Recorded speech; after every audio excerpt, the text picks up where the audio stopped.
Família de Votorantim reclama de que não consegue ser beneficiada por programas habitacionais e continua morando em área de risco.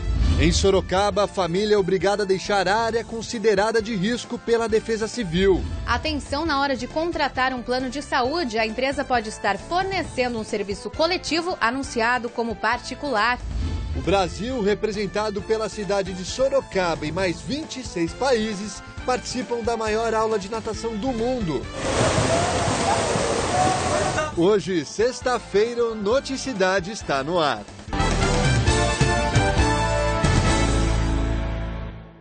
Olá, boa noite. Família retirada do lugar onde vivia há 2 semanas. A área que fica na Vila Barão, em Sorocaba, é considerada de risco. Veja.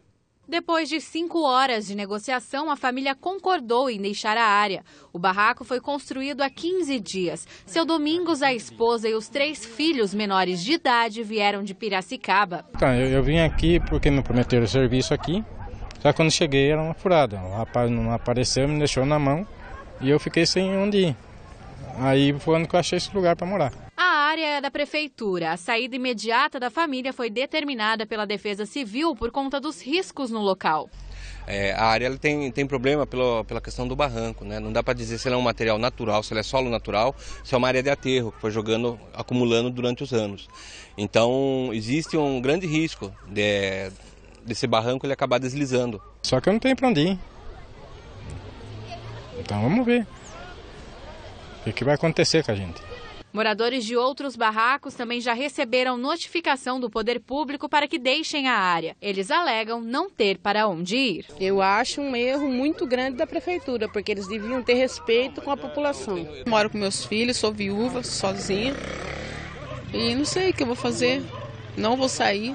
Se eles quiserem derrubar, eles derrubam comigo lá dentro. Situação difícil. Olha, a família do seu Domingos foi encaminhada ao Serviço de Obras Sociais de Sorocaba até conseguir um outro local para morar. Sobre as outras famílias, a gente entrou em contato com a Prefeitura, mas até o fechamento dessa edição não tivemos respostas. E situação parecida em Votorantim. Família que mora em área de risco e quer sair, pede por casa popular. Todos os vizinhos já foram beneficiados por programas habitacionais. Veja. A vegetação já cresceu na esquina onde há 7 meses existiam 32 moradias. Restam poucos sinais de que dezenas de pessoas moravam por aqui. Joyce desce o barranco para chegar na única construção que sobrou na área considerada de risco, na Vila Gale. O encanamento e a fiação elétrica evitam que a dona de casa e 2 filhos, de 3 e de 4 anos, fiquem com sede e no escuro. Mas a vida longe dos vizinhos não tem sido fácil. De dia mesmo é só com a porta trancada, porque o mato está crescendo, a gente não vê a beira da rua e nunca sabe o que pode acontecer. Joyce morava em um barraco maior com a mãe no mesmo terreno. Dona Cacilda diz que ela e a filha chegaram a fazer o cadastro há 5 anos para ter direito a 2 apartamentos, mas só a ajudante de cozinha conseguiu a unidade. Em 2009 passaram, né? Pegando o nome e a quantidade de gente que morava aqui na favela, e foi feito dela também. E daí ficou, como eu fiquei com o número, né, 6A e ela 6B. Agora, para tirar a documentação, apareceu só como ela morava comigo, como era um barraco só. E daí ela não teve direito. Ana Lúcia está na mesma situação. Diz que fez o cadastro, mas não chegou a ser contemplada com o apartamento. A auxiliar de limpeza, de 53 anos, mora com 2 filhos adultos de favor em uma chácara. Ana Lúcia afirma que preencheu várias fichas e entregou todos os documentos solicitados pela prefeitura. Tive que correr atrás de documento, tirar documento, e só falaram que a prioridade da gente agora é em 2015, que estão construindo mais apartamento e vão fazer mais casinha. Eu acho que é muito demorado, né? Porque a gente sonha, né? A gente sempre sonha, ainda mais quando a gente morava aqui, né? Elas dizem que pessoas que não se encaixam nos critérios conseguiram a transferência e elas teriam sido abandonadas. Tem um rapaz mesmo que pegou agora o apartamento em dezembro, referente ao desfavelamento, e o nome dele consta numa lista de idosos, sendo que provavelmente não tem nem 30 anos. Ela tem que ficar aqui para ver se consegue alguma coisa, só que aí fica aqui correndo risco com 2 crianças. Em nota, a Prefeitura de Votorantim explicou que, apesar das famílias mostradas na reportagem terem se cadastrado como moradores de risco, outras famílias também se cadastraram usando o mesmo critério. Portanto, a regra é mesmo o sorteio, não tem jeito.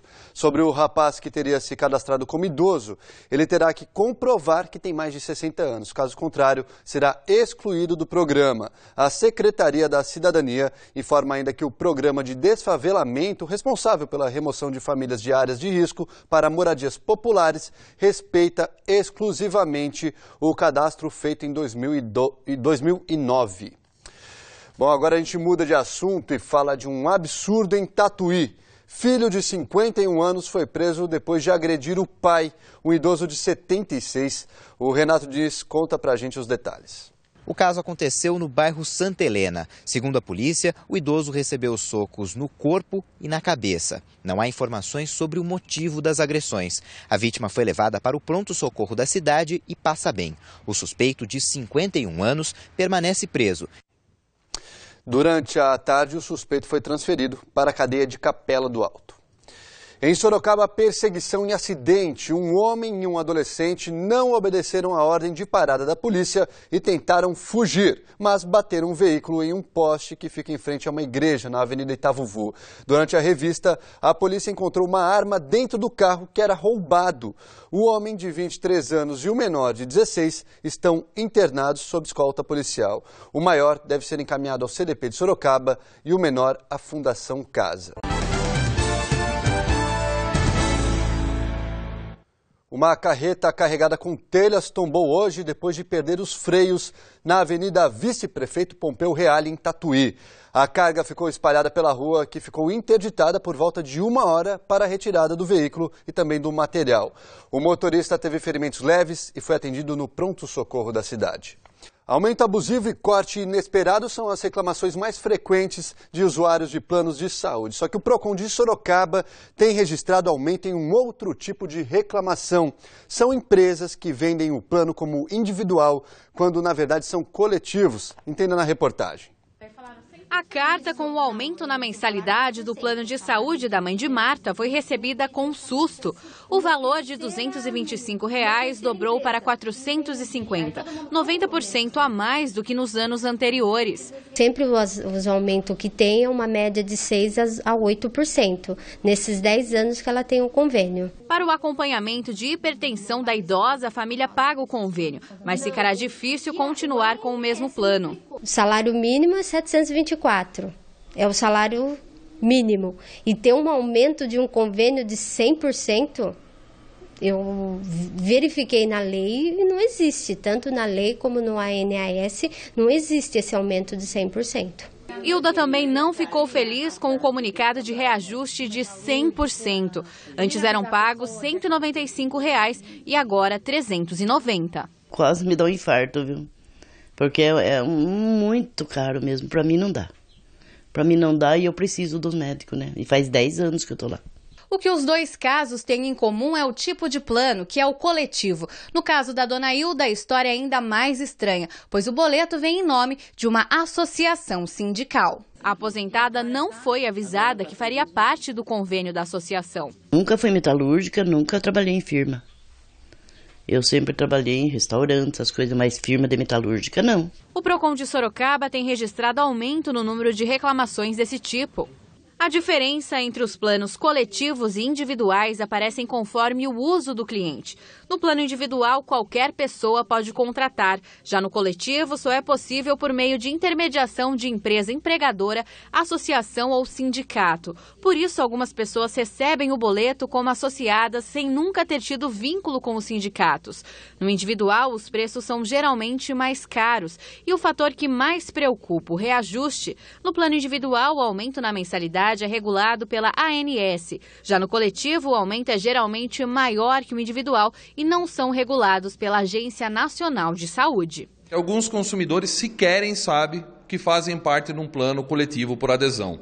Eles buscam os planos de saúde para fazer um plano de saúde supostamente individual, são direcionados a determinados escritórios que, por fim, contratam planos coletivos por adesão e que não estão nessa categoria de representatividade, seja trabalhista, classista ou setorial, o que pode ser constatado, de acordo com algumas apurações, inclusive irregular. O consumidor precisa estar atento a preços atrativos que no futuro podem causar dor de cabeça. Se o consumidor tiver alguma dúvida, que busque os órgãos de defesa do consumidor para estar trazendo esses contratos, para a gente estar verificando se o que está sendo aplicado está correto, se o contrato é regular, para que a gente possa estar aí trabalhando em favor do consumidor.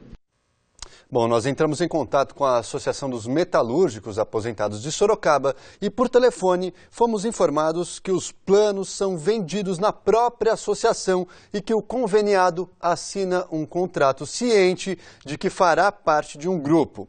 O representante da associação disse ainda que a Sanamed é a responsável pelo aumento e que o cliente pode decidir se paga o valor maior ou se cancela o plano. Nós procuramos a Sanamed, que não respondeu aos questionamentos. Falar de esporte agora, imagine uma aula de natação envolvendo 26 países ao mesmo tempo. Pois é, isso aconteceu hoje e entre os participantes, o Brasil, representado pela cidade de Sorocaba. Olha só que legal. Neste clube, o contato com a piscina pode ser feito a partir dos 6 meses.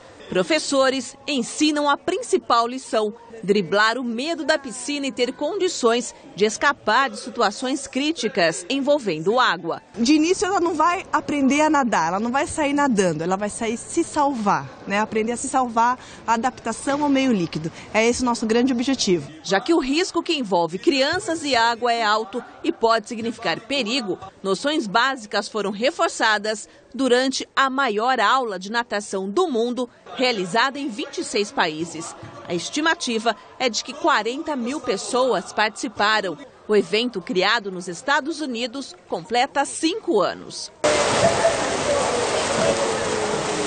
Segundo uma organização não governamental, os afogamentos por acidentes no Brasil somam 1.100 crianças por ano. Sim, os números são muito preocupantes, porque no mundo é a principal causa de morte de crianças de 1 a 5 anos, né? Então a natação ela salva vidas. Além de melhorar a saúde, a natação é uma aliada de muitos pais quando o assunto é curtir a água de maneira segura. Giovana, de 2 anos e meio, despertou interesse pela natação e a mãe não pensou 2 vezes em fazer a matrícula. Ela nunca teve medo, ela vê água, ela quer entrar. Então eu resolvi, falei, vamos então, né, levar para ensinar, para ver como que é, né?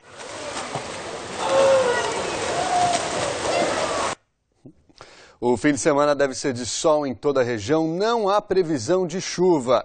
Sorocaba registra a mínima de 11 e a máxima de 22 graus. Confira como fica o tempo em outras cidades.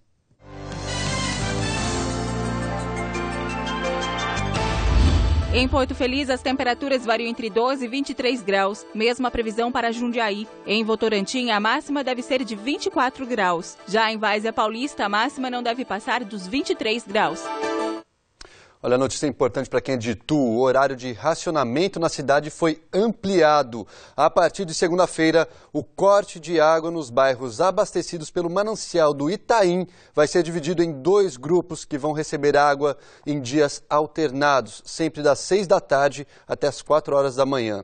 De acordo com a concessionária, a medida foi necessária porque o consumo continua crescendo desde janeiro e a estiagem segue forte. Para saber direitinho quais são os bairros afetados, acesse o site aguasdeitu.com.br ou o telefone 0800 7224 827.